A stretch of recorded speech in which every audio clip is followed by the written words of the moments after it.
Alright, welcome to the Advent Calendar for day 20. It's middle of the week. Hump day on the way to Christmas weekend. And we got given, finally, a glorious Islay whiskey, Kilchoman.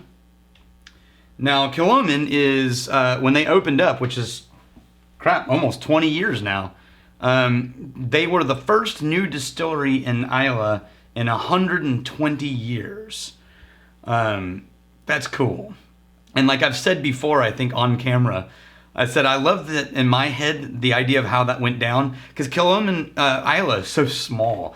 To think it would need one more distillery is hilarious, right? And so I just picture two Scottish guys who are sitting somewhere and they're like, I wish we had some Scotch right here. And the guy's like, well, we can walk over there to Lafroig or Lagavulin. And he's like, no, right here. So they just set up a new distillery. So they wouldn't have to walk over to Lafroig or Lagavulin or Ardbeg.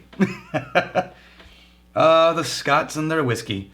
But man, you pick this up and sure enough, as time goes on, they're getting more and more developed. Kilchoman is sort of specialized in creating a vast quantity of cask finished whiskeys. And partially I think it's innovation, and partially I think it's they needed a lot of ways to get a variety of products onto the shelf while they were still young. And cask finishing is a way to really get a lot of variety. So this one's called the Sanaig, and it's a mix of bourbon and sherry casks vatted or blended together from their distillery. Now remember, most whiskeys are blended inside a distillery. Single malt just means it's only made at one distillery and it's made from all barley. So for me, the nose on all Kilchomans are extremely bright for the most part. The only exception to that is the Madeira cask finish. And this is no less bright. This is almost Caol Ila bright. But there is a little more earth in this one than normal.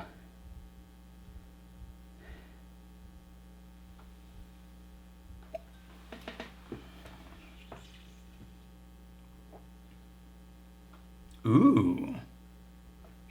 That's maybe the most smooth and approachable Kilchoman. Now keep in mind, that's a relative statement. This is still punchy. But as far as like the Kilchoman original, it's sharp and it's got daggers. But this one is a little more friendly. It's still fruity, but it's got some berry notes in there too. And along with all the earth and pepper and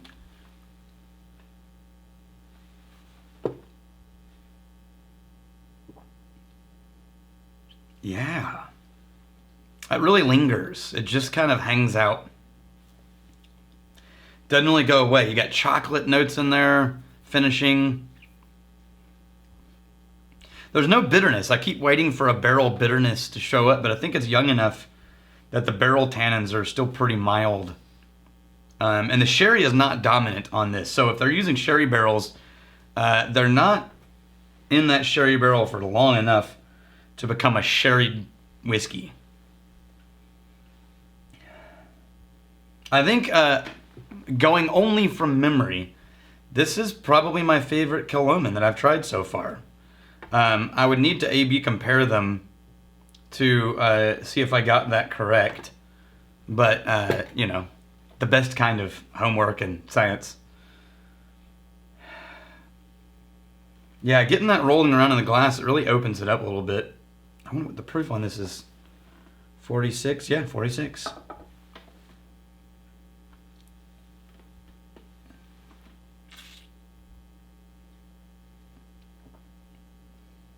Oh! Opening it up made it a little more aggressive, and I let it linger on the tongue a little bit longer.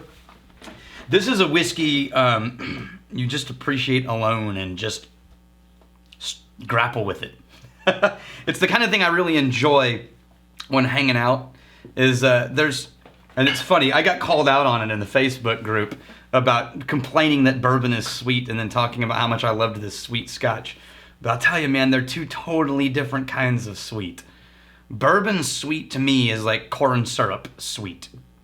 It's like corn syrup flavored things.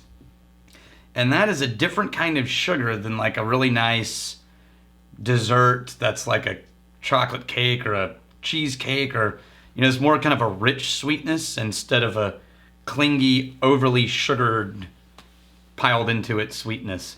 To me, bourbon always feels like the sweetness is on top, laying around on top of it. Whereas on Scotch, sweetness always feels like it's inside, like the sweet center of some kind of hard-shelled candy.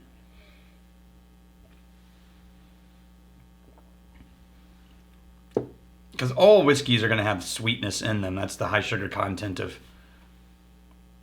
the mash and distilling. But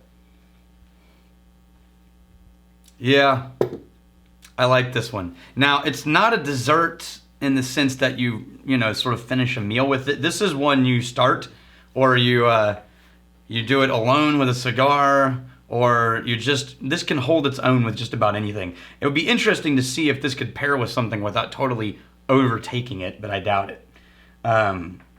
It wouldn't be complimentary. But man, I wish I'd gotten now on the That Boutique Whiskey Company advent calendar. There's a lot of these kinds of more. This so far is one of my favorites from the calendar because it's my preferred whiskey grappling territory. So that's nice. Thank you, Master Malt. We're headed down a nicer path now for me. All right, well, let's see what the rest of the week holds. Until tomorrow, may your crazy stay this side of legal, and may you return before we have time to miss you. Cheers.